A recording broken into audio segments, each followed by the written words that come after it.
Welcome to the Inc. Productivity Tip of the Day. Today's tip: the one thing leaders should focus on before work.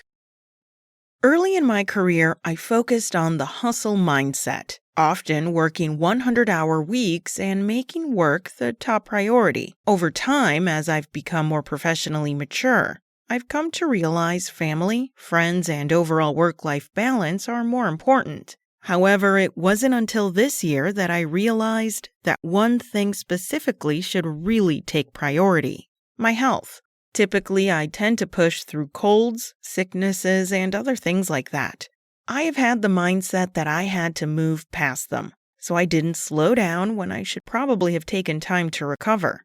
This year, I wasn't able to do that. Something didn't feel right. And although my new doctor disagreed with my feeling that something was wrong, I still pushed forward. Note to readers: champion your own health. And don't let a doctor tell you that you have nothing to worry about when you know in your heart something is off. After having challenges and delays, I posted in an entrepreneur group that I'm a part of looking to get some advice. Fortunately for me, someone cared enough to immediately respond.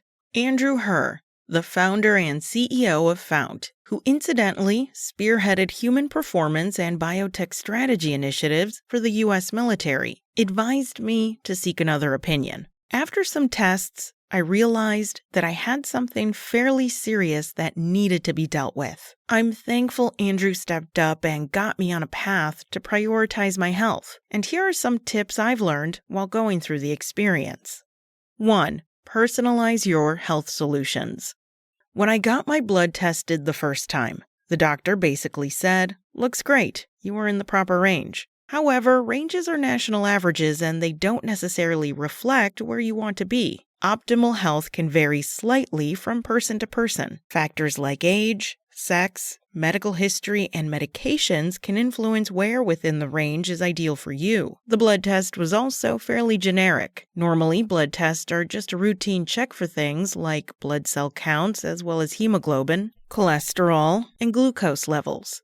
Doctors want to make sure you aren't dying, but most medical professionals aren't going on a mission to learn everything about you. Additional blood tests can check for nutrient deficiencies, hormonal imbalances, autoimmune diseases, infectious diseases, or even genetic markers. But that doesn't happen every time, if ever. When Andrew ordered my blood work, there were many things tested that I had no idea about. Getting more information that was specific to my health was truly life-changing. Knowing more information about yourself is one of the best ways to give your body the care it needs. You don't want to treat an unknown condition with generic treatment. Often relying solely on generic supplements or multivitamins is akin to taking a one-size-fits-all approach, which may not address the unique needs of your body and could potentially overlook underlying health issues. It's like applying a Band-Aid when surgery might be required.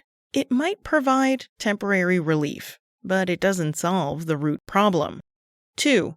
Short-term sacrifices can pay long-term dividends. I learned from Fount that one of the best ways to identify what's going on with your body is doing experiments to test how your body responds to certain factors. For example, documenting what food you eat can give you a clear idea about what gives you energy and what drains you, or causes other negative reactions. During my tracking process, I realized that certain foods indeed gave me more energy, and other kinds brought me down. In addition, I found certain habits I had, like eating late when work takes over my time, can have an impact on health. Consuming heavy meals close to bedtime disrupts sleep patterns and can leave you feeling sluggish the next day. I've found that consistently prioritizing work over adequate nutrition and rest can lead to increased stress levels and compromise overall well-being. Making sure you focus on identifying real problems is important to success. Once you find areas where you can improve, you can get rid of bad habits in the short term to pave the way for long-term health and vitality.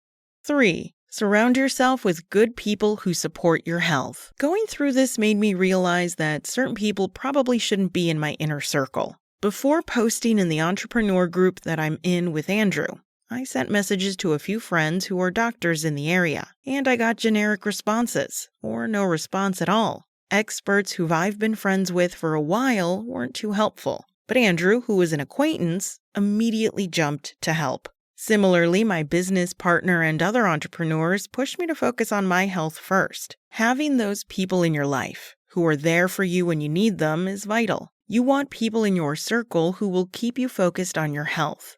If you're surrounded by acquaintances who are always encouraging you to have late blackout nights or partake in other bad health habits, it's probably time to question those relationships. As an entrepreneur and leader, health often takes a back burner when career commitments, personal relationships, and social obligations demand more immediate attention. Unfortunately, mine caught up with me, but it didn't have to be that way. Luckily, Andrew was there for me when I needed it most. I hope you read this and can take action to avoid letting your health fall by the wayside amidst the hustle of life. It's crucial to prioritize self-care and listen to your body's signals before serious health issues arise. Don't get to the point of not catching things in time. It's hard to build companies and be a good parent or spouse if you don't have your health, so it needs to be a number one priority. That's all for today. You can find more great articles by today's top business leaders and thought leaders at Inc.com. And be sure to check back in tomorrow morning for another tip from Inc.